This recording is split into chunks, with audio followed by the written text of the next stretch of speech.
Tony, I'm not supposed to be here. Where I come from, it's on my whiskey proper number 12. I come from a place, Dublin 12. It is a hard-working town, a small little suburb. It has its good and it has plenty of bad, but I always like to focus on the good because the good shines through. But where I come from, we're not supposed to climb to these heights. We're told that. It's instilled in us. And I wanted to break that mold and pave the way, open up paths. And that's what I'm doing, and I'm happy and honoured for it. And like driving on them towards them building sites, and I'm just a young kid. I'm a first year apprentice plumber on a building site. They're the guy that goes to make the tea. They're the guy that goes and gets the copper pipes from the storehouse and carries it up. It's the hard work that's not respected and not admired or not, so I was on them building sites cold and damp, and I was like looking around at the fully qualified people on the site and their postures not right, and that was not me. I knew I could do something better. I knew I had something in me. I just wasn't sure even what it was. Obviously I was training for the fight game, but no one in Ireland had made it in the fight game. The fight game, an Irish man in the UFC was literally, and I mean literally, laughed at. We were laughed at. I was laughed at when I said we were going to get to the UFC. Myself and my team were going to get to the UFC. Never mind get a win. Never mind even get a win in the UFC. Then win a belt. Then win the second belt. I've continually climbed, but I've just used all that fuel that I'm not supposed to do it, but I'm gonna do it, and I'm gonna outwork everyone that says I cannot do it. And that's what I did, and that's how I rose up. And long may it continue. A young boy, my oldest sister. My family is a great family. I have a loving family. My mother, my father, my two sisters. But my lineage, the McGregor lineage, we are bled on the battlefield. You can trace my lineage back to the Highlands, where we fought invaders off of our land with our family sword, the claymore. I saw the sword in your office just earlier, and I was wondering where that sword was from. I have my family sword. It's a claymore. It's wrapped in sheepskin, and I have it hanging on the banisters of my stairs, just to remind me of where I come from and who I am. We are warriors. We are fighters. So my sister, when I was a young kid at around 15 years of age, unsure where I was going, came to me with a book, The Secret, and preaching the law of attraction. Yeah. And I was like, stop, get away from me. I'm only a young kid. I didn't care about that. I wanted to just go out and play. I wasn't interested. I was almost laughing at it. But then she kept on me with it, and I eventually watched a movie on it and read some books on it. And then it started to resonate with me, like, to keep positive and have belief in where you're going, and you're able to, you can almost visually create your entire world. No, not almost, you actually can. Yes. You can. And then I was like, I'm going to do that, and I will do that. And then that's when I began to practice it. I used to drive, my girlfriend, we used to drive to a food place in like a shopping mall in Ireland, and it was a very busy shopping mall. And I would practice like little parts of it. Like when we were driving into the shopping mall, the car park, I would always visualize that the car park space right at the front door would be empty for me, waiting for us to pull up. And sometimes I'd get it and sometimes I wouldn't get it. But when I got it, I'd celebrate it like I just won my double world title. And I kept building on that, and I got better at it, and I became so damn good at it that I was able to go into bouts against undefeated fighters for not defeated for over 10 years, or people with insane fighting legacies, and I was able to go in front of the world and tell the world, I'm going to knock this man out with this exact shot at this exact time, and I done it back to back to back. And so you visualize it, I visualized it, you tell everybody. I tell everyone. I think that's a very important thing. It's easy for us to keep it all in, but you're not on the line then.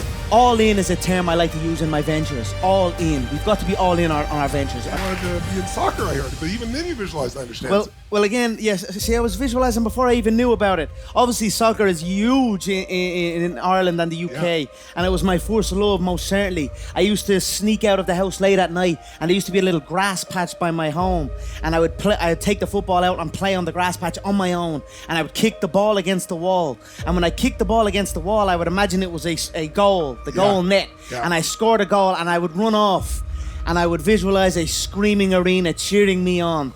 And they were my first visions of selling out arenas and doing these type of things. Although it didn't end up in the football game, I ended up in a similar one. So it all worked out, and it was all true visualization. So I was just like young kid with a dream. You know what I mean? And sometimes my dreams change, but it was still a kid with a dream and a belief in himself. And for many times I was laughed at and not believed in. But you know what? Nothing external can defeat the internal. The only thing that can take someone down or break you down is internal. Nothing external is strong enough. It's just about making sure your internal dialogue and your internal belief in yourself is strong enough that it can withstand the external. The external is there. Yes. You've got to accept it. You've got to embrace it. You've got to understand it and be aware of it. But don't let it seep into your internal dialogue. Yeah. And I am, as a 30-year-old man, I don't know it all. I'm up and down and growing with this. I'm trying to continue to learn. It's a daily occurrence. Not to let that external infiltrate my internal. And that's what I'm trying to do right now, because I have let it infiltrate it at times. How do you do that? How do you keep it out? What do you do? I think, it's a daily thing for me. I like constant internal. Do you have a set of rituals at all? I'm figuring out my rituals. Only yesterday, I was like, every time I wake now, I put on a song. I start every day with a dance. That's awesome. And feel myself. Who am I? Yes. I know who I am. I am an Irish animal, a proper Irish animal. My career is a career of never been done before. No Irish man has done what I have done. I opened up pathways for my people. We came steaming through the door, thanks to my belief and my hard work. I brought the game to Ireland. I said I would drag the promotion back. I put my people on. I put my nation on the map. Although we are known as the Fighting Irish, in boxing terms, we have a rich history in boxing, but not in mixed martial arts. True fighting, a full fight. We had zero history, zero impact. We were almost looked down upon. The UK scene had risen up. There was many stars. Of course, the Brazilians, they invented the sport, Vale Tudo, no holds barred fighting. Then the Americans took it, franchised it into the UFC, and built it up to what it was. Yeah. So the Americans and the Brazilians dominated the sport, and then the UK was rising up, and the Irish were just the Irish. But I knew more. Different. No more. Exactly. More. But I'm in shape. My body is sore from work. You know what I mean? Ready to go rip somebody open. I have my nutritionist with me. I have my doctor with me. I have my people with me. I am blessed to be able to do that. For so long, like in my mid to late 20s, when I started to acquire wealth and acquire money, I was fascinated with materialistic things. I would buy myself cars, watches. I know I'm speaking about that, and a big diamond watch on my bezel. This was actually a gift, but I switched off of that now. It's like I realized I was spending things on material items and not things on myself, on my being, on my fitness, on my health. I've switched that completely. Like I said, my nutritionist travels with me full time. My doctors, my training partners, my coaches. I have a full team, and it's all for health, fitness, and peak performance. We've got to be in shape. I think a trait of the successful is to train early, wake up and train early. You've got to be successful. Or you've got to be in shape. Yes. To be, you've got to be in shape physically to be in shape mentally. Yes. They go hand in hand. Yes. So I'm putting a lot more time into that, and I actually realized that first when I read it on LeBron James. He spent $1.5 million a year annually on himself, physical therapists, masseuse, nutritionists, trainers, all of that. And you know what? When I seen that, I said, I spent zero. I spent zero.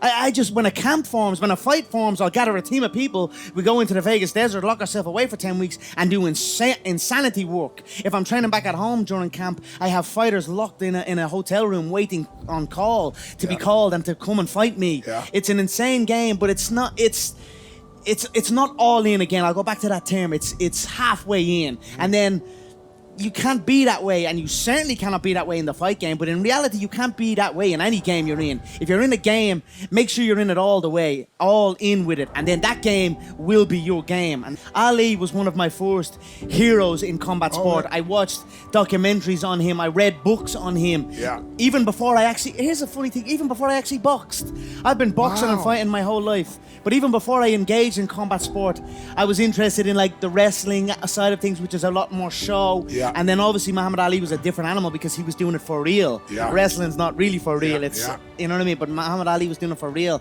and he was captivating the audience. He was entertaining, and he had passion and conviction. And I was just a young kid watching this.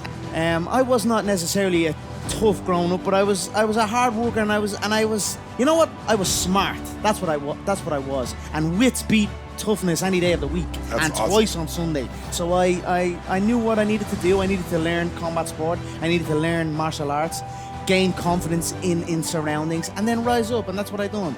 But tell us, what's the essence of what makes that success happen? The same way, the same essence in any hard work. In any success. It's hard work. Yeah. That's it. Hard fucking work. You put it in. You believe in it. You will succeed, and that's it. I am living proof. If you want to look at a man who has clawed his way, fought with every ounce of his being to get to where he is, you're looking at him right here. So that's what I've done.